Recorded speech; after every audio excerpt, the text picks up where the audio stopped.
Welcome back. You're still tuned in to News and Views of myself, Sandile Swana. Time is 16 minutes past 9 Central African time. And we're going to be switching gears now to what is essentially the biggest story in the country right now. President Cyril Ramaphosa. It feels and looks like he's facing, shall we say, the gravest political threat of his presidency. This is after South Africa's Constitutional Court reopened the door to impeachment proceedings that are linked to the long-running Phala Phala scandal. I think it was last night, in a nationally televised address, President Cyril Ramaphosa made it quite clear that he has no intention of resigning, instead announcing that he will legally challenge the Section 89 parliamentary report that essentially found he may have violated the constitution, committed serious misconduct. And the renewed crisis follows last week's landmark constitutional court judgment, which ruled that the parliament acted unlawfully back in 2022 when ANC MPs blocked an impeachment proceedings against the president. The ruling effectively revives the Section 89 process and places President Cyril Ramaphosa back under intense political and legal scrutiny. And at the center of this controversy, if you don't know or you are not in the pulse, it is essentially the theft of hundreds of thousands of US dollars that were hidden inside furniture at President Ramaphosa's Phala Phala game farm, couches. We are told this was in, as I mentioned, in Limpopo back in 2020. And President Ramaphosa came out and maintained that the money came from the sale of buffalo to a Sudanese businessman, and insisted that he committed no wrongdoing, and even doubled down last night in that family meeting, that address, where he said there was no public monies that were stolen. But yeah, I think it's going to be interesting where this ends up. Opposition parties continue to argue that the scandal has fundamentally damaged President Ramaphosa's anti-corrupt image, which is the one that he entered with when it was back in 2017 Tumamina campaign. Parties like the EFF and the MK party are demanding his resignation and calling for impeachment proceedings to move ahead urgently. And yeah, the timing itself is also quite explosive. The ANC has already called an urgent National Executive Committee meeting because of the pressure, understandably, that is mounting internally and externally over just how the governing party should respond. So yeah, it's going to be interesting to see how this one all pans out. And this morning here on News and Views, we're going to be asking whether President Ramaphosa's legal challenge is a legitimate constitutional defense, or maybe a strategic attempt to delay an impeachment process that could severely weaken his presidency. And joining us right now, as always, the man that we call upon when such conversations arise is Mr. Sandile Swana, who's joining us virtually. Bab Swana, always a pleasure. Welcome to News and Views. Really appreciate you giving us your time. Thank you, Slylo, and good morning to your listeners. Thank you. The pleasure is all ours. I think we'll jump right into it. From your perspective, just how serious is this moment politically for President Ramaphosa? Would you say this is the biggest crisis of his presidency so far? Well, it's the same crisis that it was when it started. When you say now it becomes bigger because the ANC no longer has the overwhelming majority. Yes. To just simply vote and say that Ramaphosa must not be impeached. However, given that you'll need more than 60% of the vote, and the ANC for now has got 60%, assuming there are not too many dissenters from within the ANC, if they go the full impeachment route at the end of the investigation, the ANC might be able to block that. And I think the opposition parties have already anticipated that. They are now piloting motions of no confidence, which just require 50+1, and they are able to achieve 50+1. So, but I think the immediate crisis is that once the hearings start, the scandal is going, the information to the public is going to escalate, and the legitimacy and the political capital of the ANC and the political capital of Ramaphosa will be eroded. Just to give you two small examples. One example is that the Speaker of Parliament, who was in office at the time, has already confessed in public that they railroaded the vote. They just used force and majoritarianism without using logic, without paying any attention to the details. So she says they were wrong in doing that.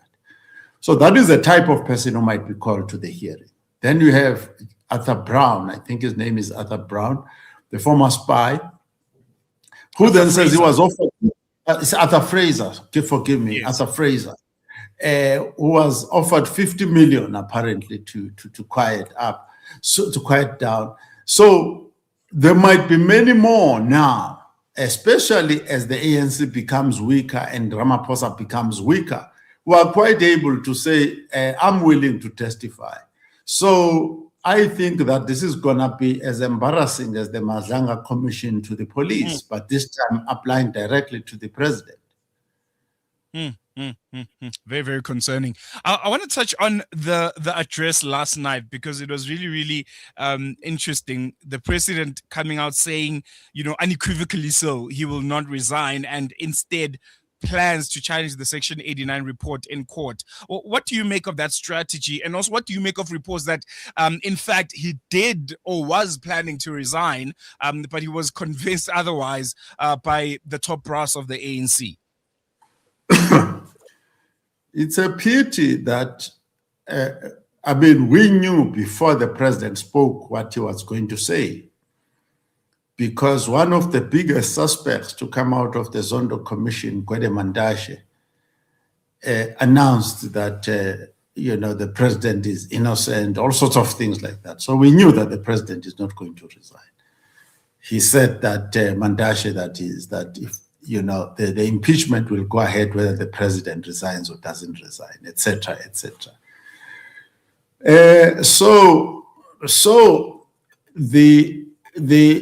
I do not necessarily think that the opposition parties and everybody else will want to continue with the impeachment if the president resigns. I don't think that is the case. However, the ANC probably would be better accommodating of a resignation after the local government elections. In any event, he's leaving office next year as ANC president. And 2 years later, he has to leave office as the state president. So he is heading towards the end of his career. And for him to be a source of erosion of political capital is unwarranted. The ANC has got to come up with a credible and strong candidate who is morally robust and can be trusted by the public, because the ANC, since Jacob Zuma came on board, have been losing popular support, electoral support consistently. And they lost it faster when Cyril took over. So you need somebody who can sort of slow that process down and create some form of real credibility, not bogus stuff like Ramaphosa has been doing. I want to, come to the scenarios which may arise here. Let's say the president is ultimately, that motion of no confidence against him passes through parliament. What possible scenarios are there? Just looking at the dynamics of how parliament is currently, the GNU and internally within the African National Congress and its leadership. What do you think might come out should the president be impeached through a motion of no confidence? Obviously, the GNU has got a vested interest in this, but they don't have control over the law. In other words, when the president loses office, automatically the cabinet is dissolved. So if the president resigns, the cabinet will be dissolved. If the president is impeached or taken out by a motion of no confidence, the cabinet will be dissolved. So legally, the cabinet will be dissolved. We have a 90% chance of that as things stand. So nevertheless, they will not consider themselves dissolved by deliberate intent. to say, guys, we stay together, we go back to parliament, we vote ourselves back into the cabinet. Because they can do that, right? So they'll have some candidate that they'll take to parliament and vote that candidate themselves into power. And that then the elected candidate will then reinstate them in their positions. So it will be something of that sort. Oh, interesting. I want to focus on political parties here. Most notably, obviously, being the EFF. They've been quite relentless when it comes to making sure that this Concord an announcement is essentially presented to the nation. That's one. What do you think this does for the EFF going into the local government elections? Could it be something that they clash on as a victory to sell to their constituency? And number two, the Democratic Alliance.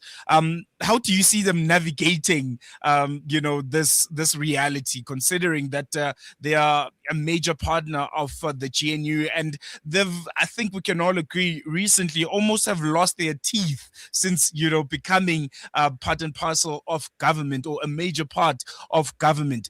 These two particular political parties, this new reality, what do you think it does for them, particularly I think the Democratic Alliance? Yeah, just touching on your first point, I think the EFF was built on challenging poor governance by the ANC. And by the way, Ramaphosa was part of that poor governance because he was the chairman of the deployment committee. So people like Brian Molefe and all kinds of dubious characters who then caused a lot of damage in the state were actually directly deployed by Cyril himself, working with Jacob Zuma. Nonetheless, your question focuses on the DA. The DA, working with big business, agreed and actually made it quite clear through the words of Helen Zille that they will protect Ramaphosa from the Phala Phala impeachment process. And they might change their mind if new facts come to light. But the situation that existed was such that new facts cannot come to light because they were blocking the investigation from happening. So they were sure that by and large, there are no new facts that can come to light because they've blocked the investigation. So the Concord decision last Friday has removed that obstacle. Now the DA is singing from a new hymn book. Now they are running in front of everybody to say that they are for the rule of law, they are for the supremacy of the Constitution, and without prejudice, they want to see Cyril Ramaphosa answering all the questions on the most urgent basis. So the new DA leadership under Jordan Hill-Lewis wants to profile itself as that DA that was for the rule of law, although in order to get into the Fed, they had to sell their souls and say they will protect somebody that all of us know has done wrong in handling monies that were not declared through the airport of entry, or Tambo. Monies that were not declared through the Financial Intelligence Center, and so on and so forth. So these are monies that were hidden by a sitting state president in Esopha against all the laws that pertain to that in South Africa. So they knew all of that. And some of the cases, they've got information that they shared with the authorities. But when a Fed opportunity presented themselves, they chose that Fed opportunity and move away from the rule of law and sound morals. It's the blue lights, they can be confusing. I want to focus on, what many analysts are arguing, the fact that South Africa is entering a period where the judiciary is increasingly shaping political outcomes. Are we seeing the courts become central actors when it comes to national politics, and how unprecedented is this reality? It's not necessarily unprecedented. You must remember that the legislature, which is parliament, makes laws. But in our law, the courts also make law. Okay? So there's nothing unprecedented there. But what is unique about the present situation is that there has been a clear history where the Constitutional Court has had to clarify and emphasize obvious cases where what the parliament should have done. In cases where the parliament acted in conflict of interest, not in the best interest of the constitution and not in the best interest of the taxpayers and the voters and the citizens. So now the Constitutional Court is not acting out of initiative per se. It is acting because the legislator and the Speaker of Parliament is actually not doing their job. Instead, they are increasing in delinquency. So because the system is designed for checks and balances, indeed, one of the arms of government has got to step in and take the other one back on track. So that is basically happening. That's why I said somewhere else that the Chief Justice of South Africa is not more intelligent than the comrades. She's not even more intelligent than the citizens. Because what Malema and company took to court was clear back in 2022. It is clear now, and it only had to be stated by the Constitutional Court what all of us knew was the case, that this thing needs to go through investigation. We're not saying Cyril must be fired. We're saying the full investigation must be done before a decision is made. And the decision that is made must not just be a majoritarian decision. It must be a rational decision based on verifiable facts and sound logic. Very important. I want to come back to the party politics here, because this conversation, I think, has once again thrusted the issue of succession, particularly within the ANC, into the spotlight once again. Internally, looking at the ANC, they're going to conference soon. The issue of succession is going to be a major one. How do you see those party dynamics internally within the African National Congress? Who could be the front runners when it comes to the next person that could take the helm in the ANC? In terms of recent ANC history, Paul Mashatile is the clear front runner. If you look at the ANC with the lenses of the ANC, however, the ANC has changed. There is another element, which is big business. The CR17, the hundreds of millions that bought the CR17 presidency. So big business sees itself now as a major factor in deciding who becomes president. Whether they will be able to cut a deal with Mashatile and allow him to be president remains to be seen. They can put forward Toko Didiza, who is tasked with the impeachment of Cyril Ramaphosa. It would be quite an interesting thing that as she impeaches Cyril Ramaphosa, she's also being recruited to be the next president. It will be quite a thing. And then you have other aspirant players, lightweights like Mbalula and what have you may think that this thing is there for the taking. And they may well. I mean, the standards are so low now. All you need is just a bunch of money and you get it. So I think that it's a question of whether Paul Mashatile is, one, able to mobilize the ground forces to be on his side and win regardless of who's got the money, or he allows himself to be bought by big business and big business is willing to buy him, or we will have a candidate that is imposed by big business, whether it will come from in the form of Mutsipe or a similar character. So those are the issues. So it will be a contest between a candidate of the masses and a candidate of big business.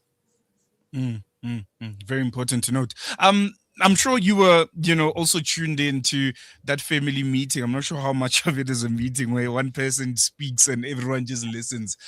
Just looking at the body language of the president versus what he was saying. Does it look like a man who still wants to stay on the job?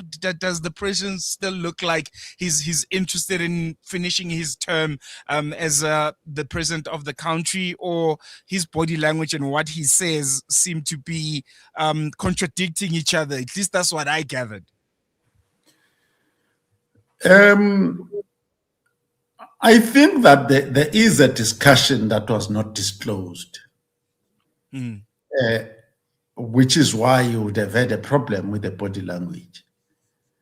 I think that there is a discussion about a roadmap to the door. I cannot see any other place where the president is going other than the door.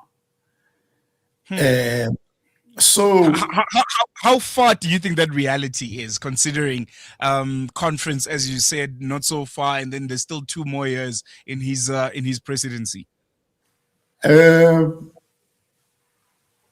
Well, my first take on it was that actually the tactics on the table now are just related to the local government elections, to be the face on the posters. After that, some story or cock and bull story will be circulated and Cyril Ramaphosa will leave and the new face will come in. Whether it will be an interim president of some sort like Halima did, that to me is the most realistic solution for Parliament. In other words, it will take the sting out of Parliament and the campaign will lose strength if he leaves after the local government elections. I mean, to be going there and listening to whether this thing was under a red couch or a blue couch when the guy is gone, it's neither going to help much, It's never yeah, it's neither, no. So to me, that yes, the dates are actually up to February 2027. I don't think Cyril will be there by the end of the year. I'll definitely be giving you a call February 2027 to check whether or not you are on the money. But otherwise, thank you so much, Sandile Swana. Always a pleasure having you on air. Really appreciate your time. They have it. Political analyst Sandile Swana, they're saying by February 2027, we might not have Cyril Ramaphosa as ANC president and as the president of the country. And yeah, it could be a reality. I think at this point, because we don't essentially know what conversations are being had within the upper echelons of the African National Congress, we can all just assume. But I think it's a very plausible argument to make. The fact that the African National Congress would still want President Ramaphosa to be on the billboards and conversing leading up to the November local government elections. But then my question is, how credible is he versus when he first entered back in 2017? I think that strategy worked. There was this feeling of euphoria when #Tumamina campaign was rolled out, and it was the new dawn. And, there were conversations about the 7 wasted years under former President Jacob Zuma. That worked because that's the ticket he entered on, anti-corruption, and he's going to be fixing everything, and everyone that's corrupt is going to be in handcuffs and an orange overall. But fast forward a couple of years later, the Madlanga Commission comes out. Mkhwanazi, General Ntata Mkhwanazi comes out and also just puts a tilt on what we knew the reality to be.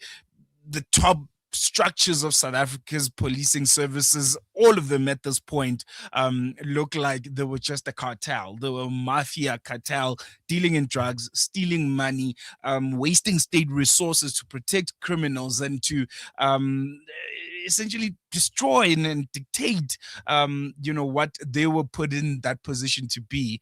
And then Phala Phala comes out, and then there are conversations about state resources again being abused, and people going into Namibia and torturing people, and the presidency protection services arresting people and doing all kinds of things.